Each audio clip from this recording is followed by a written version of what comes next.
The morning haze still clung to the fields when Dan Coulter saw it, a black wrought iron gate standing like a sentinel across the gravel road that led to his ranch. It was new, gleaming, keypad-controlled, and utterly out of place. His truck idled as he stared, dumbfounded, at the words welded in brass along the arch.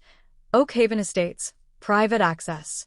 Dan stepped out of the cab and walked to the gate, boots crunching dry dirt. He ran a hand along the metal, his fingers pausing at the thick chain that cinched it shut. The gate wasn't just blocking a road, it was strangling access to his equipment barn, irrigation controls, and southern pasture.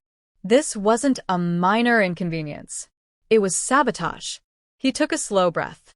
The land stretched behind him, open, honest, and hard-earned. 25 years ago, he bought Longhorn Ridge Ranch with nothing but grit and a discharge check. Over 2 decades, he'd carved fence lines with his own hands, coaxed water out of rock, and turned rough earth into a working operation. The thought that some suburban committee thought they had the right to block his road sent a heat crawling up his neck.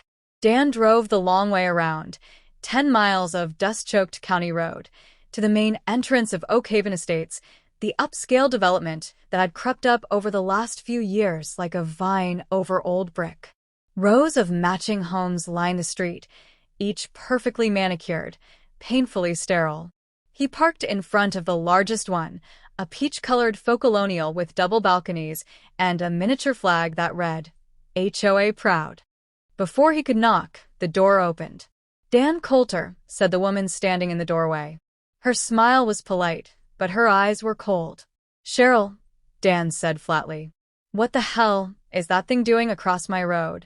Cheryl Dawes, HOA president and self-proclaimed community steward, stepped outside, smoothing her pastel sweater as if preparing for a photo op. It's a security gate, she said sweetly. We've had concerns about unauthorized traffic. Safety is a top priority. You built a gate across my property, Dan snapped. Her smile didn't waver. Oh, I don't think so. The road was part of the sale when the developer purchased the backlots. It's common area now. Dan narrowed his eyes. That road's on my deed. Always has been. She tilted her head. I believe we sent you notice 30 days ago. No objections received. The vote passed unanimously. I never got a notice, he growled. Well, she sighed. You should check your mail more often. Dan turned without another word. If he stayed, he'd say something that would land him in court, or worse. But as he drove back to his ranch, a new clarity set in. This wasn't about a road. Cheryl and her HOA saw him as an outsider, a relic, a stubborn old rancher standing in the way of their sterile utopia.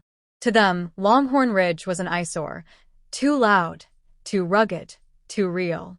They'd tried to fence him in, but they'd forgotten something essential. Dan didn't fight with meetings or memos. He fought with deeds. And he remembered something the developers likely never bothered to check, a 30-foot wide strip of land, shaped like a question mark, snaking through the center of Oakhaven.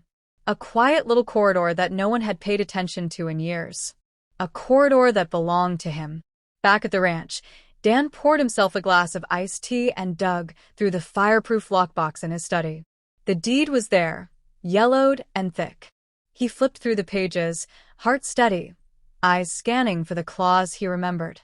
There it was. Parcel B, access easement retained in perpetuity by original landowner. He sat back, staring at the words that would turn the tables. The gate had drawn the line. Dan Coulter was about to move it. The next morning, Dan was already seated across from Dale McKinney, his longtime attorney and poker night companion, in the back office of McKinney and Price. The walls smelled faintly of old leather and pine-scented cleaner, but Dan wasn't here for nostalgia. You remember that weird sliver of land I picked up from the Mullins estate? Dan asked, laying the deed on the desk between them. Turns out, it's now the main access road into Oakhaven Estates. Dale adjusted his glasses, leaned in, and began reading. A slow grin crept across his face. I'll be damned, he murmured. They paved right over it. They fenced me out of my own ranch, Dan said. I want them off my land. Dale nodded slowly, fingers tapping the desk in thought. They're using your property without a lease, without permission. That's civil trespass, possibly encroachment. We can file an injunction and a cease and desist within the week. I don't just want the gate gone, Dan said, voice low. I want leverage. Dale raised an eyebrow. Dan, what are you planning? Dan didn't answer. He didn't have to. The look in his eyes said everything. By Thursday, Dale had filed a formal complaint with the county, citing unauthorized development on private land, and sent certified letters to the HOA's registered address. The legal groundwork was laid. Now it was time to watch the panic set in. It came quickly. At first, Cheryl brushed off the letter, calling it a misunderstanding. But once the county clerk confirmed the easement was real and active, her tone changed. By the time a local surveyor flagged the access road as private land not included in the Oakhaven master parcel, Cheryl's phone was ringing off the hook. She called Dan on a Friday evening, her voice forced into civility. Dan, surely we can find a compromise. We'd be willing to pay a reasonable usage fee for the access road, something symbolic. Say, $500 a year. Dan let the silence stretch just long enough to become uncomfortable. That road's been mine since before Oakhaven existed. You used it without asking. You blocked me from my own gate. Now you want to rent it like it's a storage unit. We had no idea. No, he cut in. You didn't care. That's the difference. She paused. Then what do you want? I want the gate gone. The landscaping stripped. Every trace of your so-called security system off my land within 7 days. There was a beat of silence. Then, that may not be feasible. Dan smiled grimly. Then you'll hear from Dale again. Next time, with a sheriff's deputy. True to form, the HOA tried to stall. They convened emergency board meetings, disputed the deed's language, and hired a high-priced real estate lawyer from Houston. But when their own survey team confirmed that the HOA had encroached on privately owned land still registered to Daniel Coulter, there was no way out. 2 weeks later, under court order, the gate came down. Dan stood in the distance, arms crossed, watching the removal crew work. The gate's iron frame was yanked from the ground like a weed. Mulch and decorative rocks were shoveled away, revealing the gravel road that had served his ranch for decades. But this wasn't the end. Not even close. Dan knew the board had miscalculated something far bigger than a property line. They'd gambled that he was just a stubborn old man, that he'd fold when faced with red tape and city lawyers. What they hadn't considered was that Dan hadn't built his life by yielding. He drove home slowly, dust curling in his wake. At the kitchen table, he pulled out a notepad and began writing. One line at the top, underlined twice, by the street. There was power in ownership. And Dan was just getting started. Dan Coulter wasn't a man of theatrics, but when he walked into the county land office wearing his best pressed denim and weathered Stetson, heads turned. He moved with quiet certainty, like someone who already knew the answer to the question he was about to ask. I want to buy the street, he told the clerk, sliding a folded map across the counter. His finger tapped the serpentine stretch of pavement that cut through Oakhaven Estates, White Cedar Way, Maple Spur, and a small loop they'd named Serenity Circle. The clerk blinked. You mean the roads? They're HOA-owned. Dan smiled. Are they? An hour later, with a county assessor and a stack of plat maps, the truth unfolded. The original developer had neglected to formally transfer ownership of the roads to the HOA. Technically, they still resided with a holding company, Midland Ridge Development LLC, which had gone defunct after the 2008 housing crash. In legal limbo, the roads were up for claim. Undate, unmanaged, and entirely purchasable by anyone with the foresight and funds. Dan had both. 2 weeks later, the deal closed. For a sum that wouldn't cover a downtown billboard, Dan Coulter became the sole owner of the internal street grid of Oakhaven Estates. He didn't announce it. He didn't need to. The first hint came when a city crew, contracted by Dan himself, arrived to repaint the street signs, not the names, but the bottom edge. Private road, owner, D. Coulter. Then came the notices, official-looking envelopes hand-delivered to every mailbox in the neighborhood. The letterhead was simple. The message was not. Effective immediately, The use of all roads within Oakhaven Estates will require a maintenance agreement with the landowner. The annual fee is $2,000 per household. Non-payment will result in revocation of road access, including closure of vehicular entry points. Inquiries may be directed to the office of Daniel Coulter, property owner. Panic swept through the HOA like wildfire.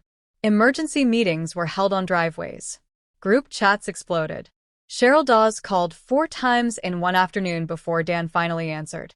"You can't charge us to drive on our own roads," she hissed. "They're not your roads," he replied calmly.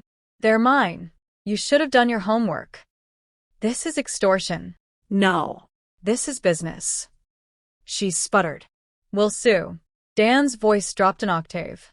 "You want a court to explain to you how you fenced off a private ranch road, paved on land you didn't own, and then refused to remove it until you were legally forced to? Please. I insist." The line went dead. That weekend, Dan installed a low iron bar across the secondary entrance to the subdivision, posted a sign, "Road closed, access revoked." By Monday morning, contractors were trenching utility markers for future road improvements that required temporary detours that routed every resident through the knothole-controlled main gate. Resistance from the HOA was loud but brief. The board couldn't afford a legal fight. Their budget had been drained defending the gate installation, and no insurance covered infrastructure lost due to failed deeds. One by one, residents grudgingly signed Dan's road use agreement.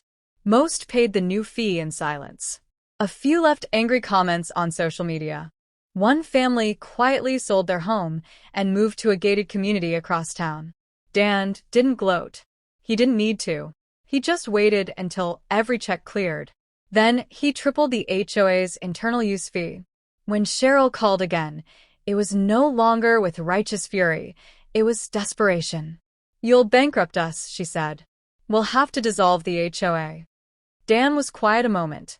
Then, "You ever stop to think maybe that's what your neighborhood needs?" She didn't answer. She hung up. Dan stood on his porch that evening, the sky streaked with gold and fire.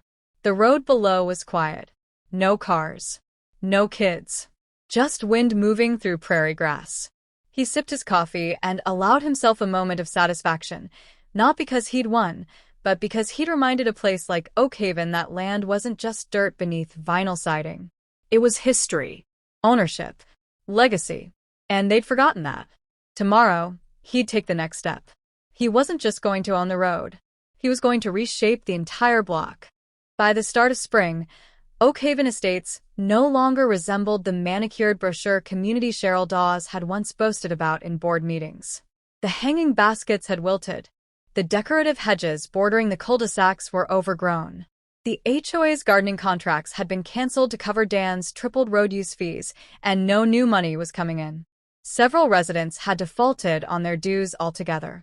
A few had stopped paying entirely in silent protest. And Cheryl, once the ironclad queen of cul-de-sac order, was now a woman drowning in unread emails and angry voicemails.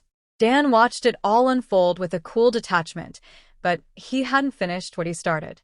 Owning the roads had forced the board to its knees, but he wanted more than surrender. He wanted reform. He wanted reckoning. So he called a vote. Under the HOA's own charter, any property owner, no matter how long they'd been a member, could propose a motion for community-wide referendum. Dan now owned 4 adjacent lots that he'd quietly purchased from frustrated residents at slightly above market value. For votes, plus his original home just outside the HOA bounds, gave him enough footing to formally present a motion to dissolve the HOA entirely. The meeting was held in the Oakhaven Community Center, the first gathering in months where Dan was not just a guest, but a voting member. The irony wasn't lost on anyone. Dan stood at the front, flanked by Dale McKinney, who acted as his proxy and legal representative. "I've lived on the land beside Oakhaven since long before it existed," Dan began. His voice was steady, firm. "I watched this neighborhood rise from chalk lines and backhoes, and I welcomed the new families, the laughter, the growth." He paused.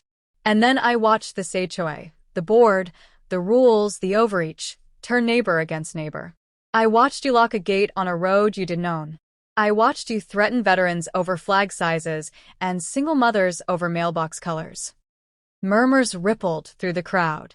Cheryl sat near the back, arms crossed, jaw tight. I'm not here for vengeance, Dan said. I'm here to return your freedom, to take control away from a broken board and give it back to you, the people who live here. Let's vote to dissolve the HOA and let each homeowner decide what's best for their land, their home, their family. He stepped back. Dale handed out printed ballots, simple yes or no. The vote was counted aloud. Yes, 34. No, 12. The motion passed. Gasps. A few cheers. One man burst into relieved laughter. Cheryl stood up, but didn't speak. She simply walked out. Dan stood at the edge of the crowd, watching the community begin to breathe again. Some confused, some liberated, all changed. Later that night, Dan walked the private road that used to lead to the barred gate. Now it lay open, the gravel freshly spread, the ditches cleared. He reached into his jacket, pulled out a small sign, and planted it near the edge. It read, Coulter Ranch Road. Open to all. Respect the land or be gone. A breeze picked up, ruffling the grass. Somewhere in the distance, a porch light flickered on and a dog barked. The silence that followed was not emptiness, it was peace. Dan turned toward home, the crunch of gravel under his boots steady and sure. He hadn't just won a battle. He'd reclaimed the land, the dignity of his family's name, and a future where no clipboard tyrant could fence him in again. And if anyone forgot that, well, they could try. Just once.